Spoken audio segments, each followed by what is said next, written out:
Hello mga kababayan, kasama niyo po ngayon si Ka Eric sa isa na namang episode ng ating video analysis at video talakayan.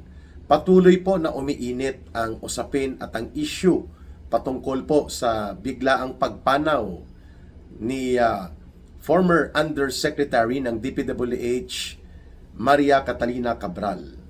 Very controversial figure at ito po ay isa sa mga tinitingnan na susi, very key and important personality na pwedeng maglahad ng maraming ebidensya patungkol sa mga naganap at nagaganap na katiwalian sa gobyerno ni Marcos at nila Romualdez. Kaya nga ang title ng ating video analysis ay Yusek Cabral may isiniwalat laban kay Marcos at kay Martin Romualdez, ang misteryo sa likod ng kanyang biglaang pagpanaw. Titingnan po natin ano po ang katayuan o antas ng tungkulin na mayroon si Yusek Cabral sa loob ng DPWH kung bakit napakabigat ng kanyang mga binibitbit at mga nalalaman na mga impormasyon at ebidensya. Para ito ay magkaroon ng very relevant and seriously damaging testimonies sakaling ilahad niya ang lahat ng nalalaman niya, kagaya po ni Saldico, na pwedeng mag-corroborate ang kanilang mga testimonya sa iba pang mga naglalahad ng mga kasindikatuhan ng pandarambong at pangungurakot sa pundo ng bayan through the DPWH projects na ngayon po ay sumasambulat at walang ibang pinagtitingnan ang taong bayan na ang pasimuno, ang mastermind sila Marcos at Romualdez. Sige, balikan po natin ang katayuan at tungkulin na may hawak po si Yusek Cabral ng buhay pa siya. No, siya po ay mga mahigit 3 taon na nasa Planning and Management Division ng DPWH.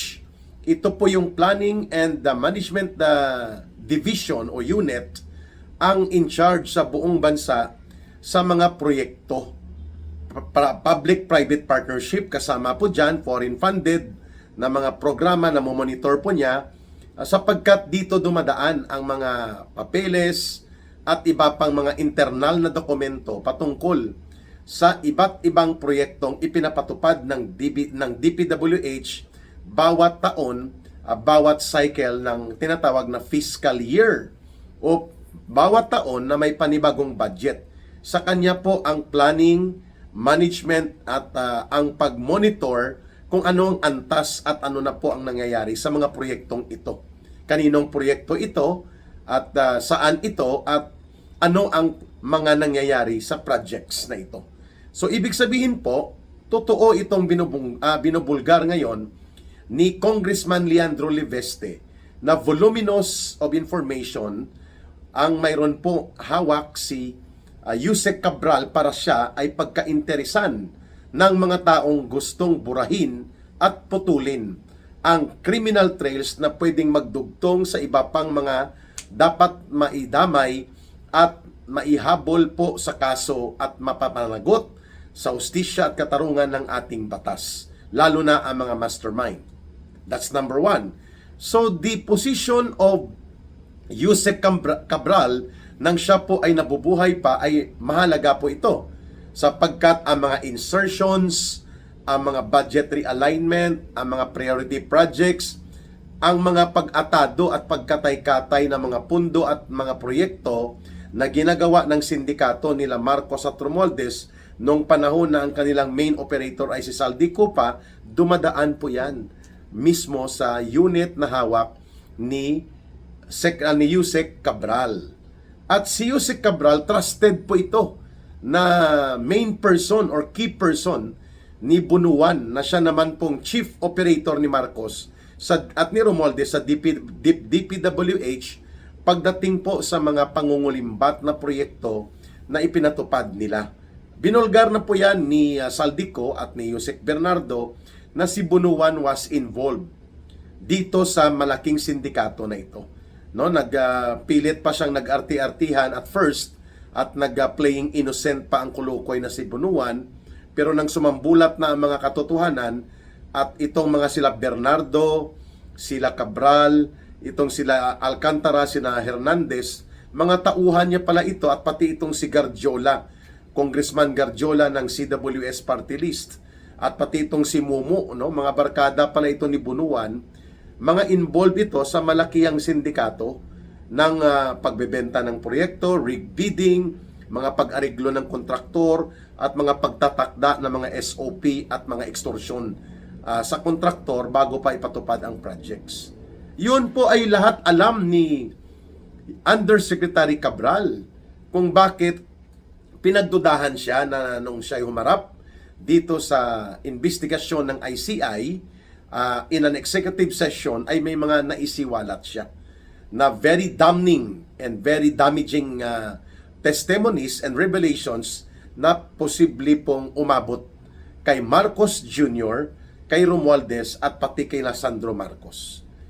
Dahil alam niya kung kanino ang insertions na ito, magkano ang SOP dito, kaninong kontraktor na punta ito, na i-deliver na ba ito, may final billing na ba ito, at anong status nito, ghost ba ito, dinoktor ito, dinaya, pinalusot, nino, ni congressman ganito, ni senador ganito, ni ganitong opisyal ng gobyerno, nasa files of voluminous information po yan na hawak ni Yusek Cabral. Dahil nga sa posisyon na mayroon siya, planning, management, and public-private partnership, including po ang mga proyekto na tinatawag na mga big ticket projects na monitor niya po ito, including ang mga pinag-i-insert, pinagpapalusot, at mga kinatay-katay na mga proyekto na ginawa sa Kongreso mula 2023, 2024, and 2025 sa ilalim ng Administrasyong Marcos Romualdez. Very key and instrumental testimony po kung mayroon mang isasaad at ilalahad si Yusek Cabral. So hindi pa po inire-reveal o binubulgar ng ICI kung ano ang mga sensitibo at mabibigat na mga testimonya o mga salaysay na inihayag ni Yusek Cabral doon po sa pagharap niya sa ICI in an executive session. Dahil nga walang public and open forum type transparent deliberation, nakatago, no? Pero posible po na nailik, posible po na naisiwalat kina Marcos at Romualdez ang mga naisalahad, naisalaysay ni Yusek Cabral kung bakit pinagkainteresan siya at bigla na lang itong nawala na sa mundong ibabaw.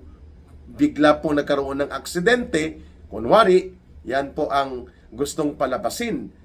Ang circumstansya pa lamang po ng pagkakapunta niya sa Benguet, sa Cordillera Region, taga Maynila ito, taga Quezon City po ito, taga Metro Manila siya. Anong ginagawa niya doon? Ipapunta sila ng La Union.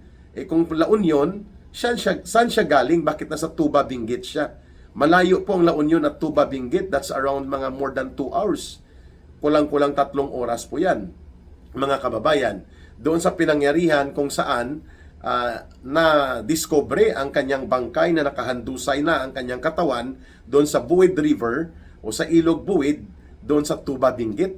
Along the highway na may ravine, no? May bangin sa gilid ng highway na ito. Mataas, mga nasa 20 to 30 meters ang estimate na drop na pwede kang bumagsak. So kung mga 20 meters to 30 meters, that's around mga 70 feet deep.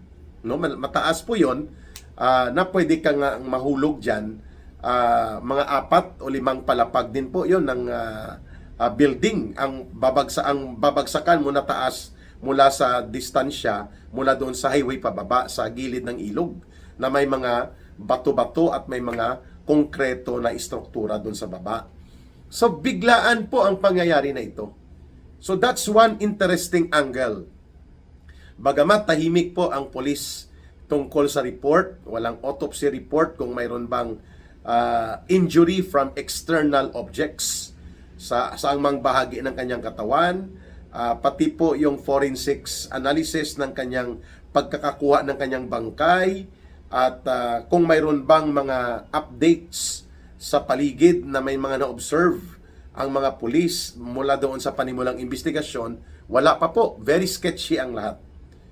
Kaya, ang pwede mong pagsimulan talaga doon sa a day before siya napunta dito sa Tuba Benguet at sinasabi ng kanyang driver, papunta sila supposedly ng La Union pero nasa Tuba Benguet siya, that alone will raise a lot of issues and questions. Di po ba? Hindi naman siya taga roon.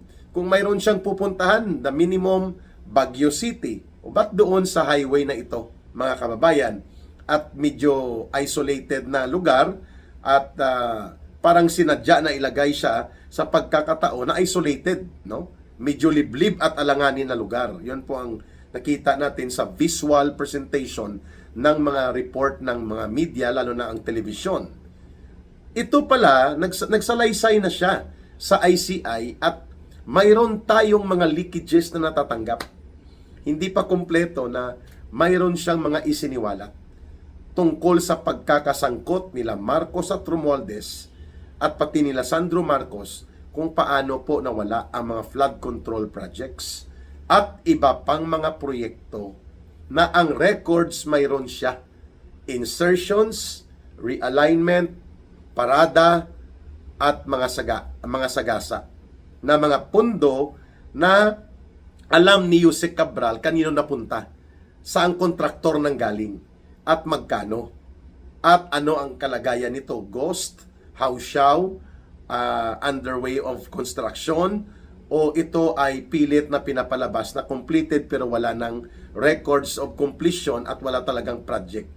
At kanino na involve ito. Alam niya po ito pati sa mga kongresista. Kaya marami po ang talagang sasambulat kung nagkataon po na inilahad in public forum in a transparent manner ang mga salaysay na ginawa niya doon sa harap ng ICI.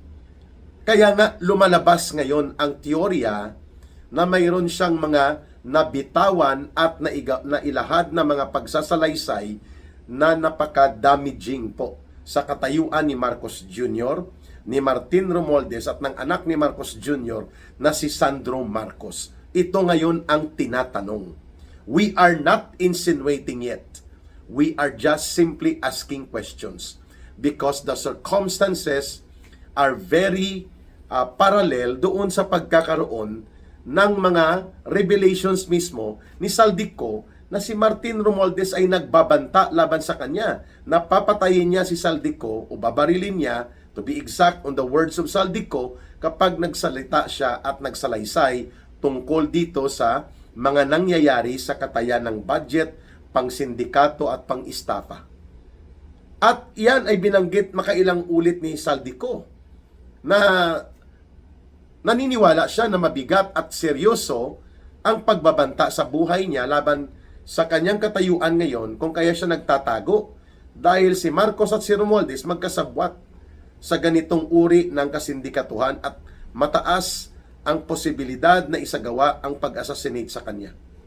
So ngayon ito nga, bigla na lang nawala, naging bangkay na lang bigla at nang makita siya, nakahandusay na doon sa Tuba Benguet itong si Undersecretary Cabral at naibanggit ito ni Saldico na isa ito sa mga kumakausap sa mga kontraktor nag-aariglo ng mga insertions at pati si Martin Romualdez at iba pang matataas na opisyal ng Malacanang ay kausap ito.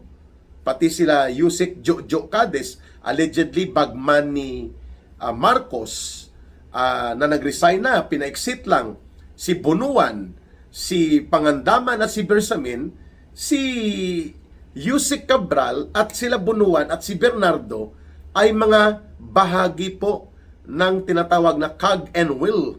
Ibig sabihin po ito yung nagpapaandar kung paano minamaniobra ang mga pundo in the guise of projects that include itong ghost projects karamihan sa flood control. Iyon. Kaya pala, hindi mo masisisi ang mamamayan ngayon na mataas po ang pagdududa nila na pinaghandaan po ang pangyayari kung bakit nagresulta sa ganitong kalunos-lunos na insidente ng pagbiglang pagkamatay at pagpanaw ni Yusek Cabral. Ang kanyang posisyon, depositoryo siya ng mga records ng mga programa, plano, proyekto, including ang kasindikatuhan sa mga nangyayari sa proyektong ito, alam niya mula sa poll pa nang magsimula ang administrasyon nila Marcos at Romualdez. Kaya mabigat po ang katayuan ni Yusek Cabral kung saan kapag na-eliminate po ito siya, mapuputol kaagad ang mga documentary and very relevant and principal revelations na pwedeng manggaling sa isang tao na may direktang kaalaman kung paano gumagalaw ang mga sinindikato na budget i-convert sa cash at ang mga proyekto ay gagawin upang isang malaking pamamaraan na kubkubin ang mga pera, palalabasin na may projects through insertions, parada, sagasa at iba pang taktika na ginamit sa panahong ito ni Marcos at nila Romualdez. All of this ay mayroon pong hawak na impormasyon si Undersecretary Kath Cabral. Ayun. At hindi po basta-basta ang background dito Matalino ito si Kath Cabral. I think she has 3 master's degree or masteral degree, postgraduate, at mayroon po siyang doctoral degree. At respetado ito sa mga sirkulo ng mga civil engineers, no? The first female national president ng Institute of Civil Engineers sa Pilipinas. So mayroon pong degree ng pagrespeto ito kay Cabral na tinatawag ito na competent, efficient, and sharp pagdating po sa mga proyekto at mga operations ng DPWH, lalo na sa planning and project management. Kaya ano po ang isiniwalat? Ito ang challenge ngayon sa ICI. Kung bakit biglang nangyari po ang itong kalunos-lunos na insidente na nagresulta sa pagkamatay ni Yusek Cabral, very gray pa nga hanggang ngayon, hindi pa malinaw, subalit a day after lang po na nagkaroon siya ng executive session dito sa ICI, bakit ganito po ang nangyari kay Yusek Cabral? Nagtatanong ngayon ang mamamayan. Dapat po kasi hindi ito tinatago, hindi pinagtatakpan at hindi ikinukubli sa likod ng mga pintuan ang mga sessions na ito ng ICI upang mawala ang pagdududa ng taong bayan. Kaya ako mataas ang paniniwala ko personally that Yusek Cabral started to unravel. Nagsimula po siyang maglahad ng kanyang mga saloobin at nalalaman dito sa sesyon ng ICI kung bakit biglaan din pong nagkaroon ng ganitong sirkumstansya na nagresulta sa kanyang pagkakamatay o pagkasawi sa isang questionable at puno ng anomalya at puno ng katanungan na uri ng insidente na bigla na lang nakitang bangkay na siya doon sa lugar na hindi naman pamilyar siya at hindi yan usually na pinupuntahan niya. Ayon sa mga nakakakilala sa kanya, doon nakita ang bangkay niya, parang itinapon sa tabi ng ilog mula sa taas ng highway doon sa Tuba, Benguet, mga kababayan. The circumstances will really reinforce the suspicious mind of the people. At hindi mali at hindi po masama na magduda ang taong bayan dahil may nauna ng pagbabanta na sinasabi si Saldico na naniniwala siya na kapabli o may kakayanan sila Marcos at Romualdez na magsagawa ng assassination or physical elimination. Kaya nga siya umatras at hindi na bumalik sa Pilipinas. At may aktual na pagbabanta na babarilin siya ni Martin Romualdez sa isang pagtitipon nila.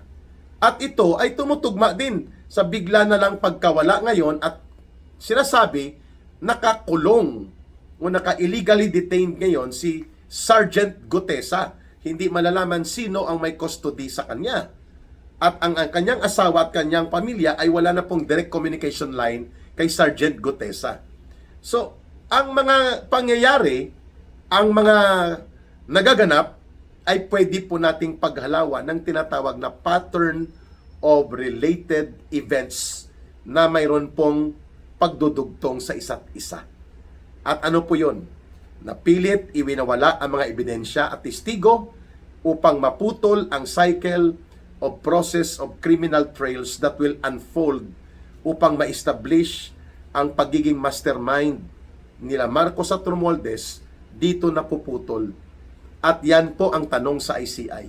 Nagsiwalat ba ng mga mahahalagang impormasyon laban kay Marcos Jr., kay Romualdez, at kay Sandro Marcos at iba pang opisyal ng gobyerno, si Yusek Cabral nang siya'y humarap sa ICI? Yan po ay nakaambang na tanong na alam natin po mahirap ding sagutin ng ICI. Dahil from the start, the operations in existence of ICI ay umiikot po sa tinatawag nating cloud of manipulation at mga activities na nagbubunga ng mga pagdududa at mga pagtatanong kaysa pagkakaroon ng kasagutan para sa katotohanan. Sana po may naiwang mga ebidensya sa laysay at mga pahayag na preserve pa ni Yusek Cabral sa kanyang pamilya, sa kanyang asawa, kung may asawa ito, o sa kanyang direktang pamilya upang magsilbi na pagbawi at pagbangon sa kanyang dangal at pagkatao pagkatapos po na masangkot siya sa malawakang krimen ng pandarambong at pangungulimbat sa kaban ng bayan na hindi alam natin, hindi naman siyang mastermind. Naging player siya, kagaya ni Saldico, naging operator sila ng isang sindikatong ang namumuno ay mula sa presidente at ang kanyang pinsan na si Romualdez ayon sa paglalarga ng mga kaganapan, karanasan at mga pag-unfold ng mga pagsasalaysay. Makikita na ng tao na ang may motibo at magbibenepisyo sa pagkawala ng mga ebidensya, pagtahimik at pagkawala ng mga testigo at hindi sila makalantad kagaya ng nangyari kay Gutesa, kay Saldico at ngayon pati ang mag-asawang Diskaya ipit na rin at iba pa mga contractors at wala na ring silbi itong ICI at sa Senate Blue Ribbon Committee. Sino po nagbibenepisyo nito? Si Marcos, si Romualdez at ang kanilang pamilya ng mga sindikato na sila ang itinuturo ng mga testigo at mga pagkakataon at mga kalagayan na sila po ang pasimuno ng lahat ng pandarambong at pangungulimbat na ito. Isang gobyernong sindikato. Kaya naging biktima ang mga kagaya po nila Yusek Cabral na wala silang magagawa sa panahon na yon na nasasakal sila or either nagbenepisyo din sila, subalit umabot ang panahon na sila ay ilalaglag na, kaya isinisiwalat na nila ang kanilang nalalaman from the inside operations ng criminal syndicate group nila Marcos at Romualdez, the way it is happening right now with Saldico sa kanyang kalagayan. Sana po, hindi natin tigilan po ang pagkakalkal ng katotohanan ito sapagkat yan ay matuwid at nararapat para sa hustisya at katarungan sa ating panawagang Marcos resign, Marcos and Romualdez layas na kayo sa puder at harapin nyo ang pananagutan nyo sa taong bayan. Maraming salamat sa inyong pagsubaybay, pagtangkilik at pagsuporta sa ating Ka-Eric Celis video analysis at video talakayan. Please like, share, subscribe, and promote our videos at ng ating channel and help our viewers na lumawak pa po upang makatulong din po kayo sa ating advocacy and campaign sa People's Movement ng Bangon Sambayanan. And of course, ang ating line of support, don't forget, 0916-308-7710. Uulitin lang po ni Ka-Eric, 0916-308-7710. GCash line po yan. At the same time, you can coordinate through kay Rohilda Celis kay Langging. Okay? Mahalin po natin ang bansang Pilipinas. Walang ibang magmamahal nito, kundi tayo ring mga Pilipino. Para sa Diyos at sa Pilipinas nating mahal. Mabuhay ang sambayan ng Pilipino. Bye for now. May God bless everyone and may Allah will be with those who are Muslim brothers and sisters. Maraming salamat po.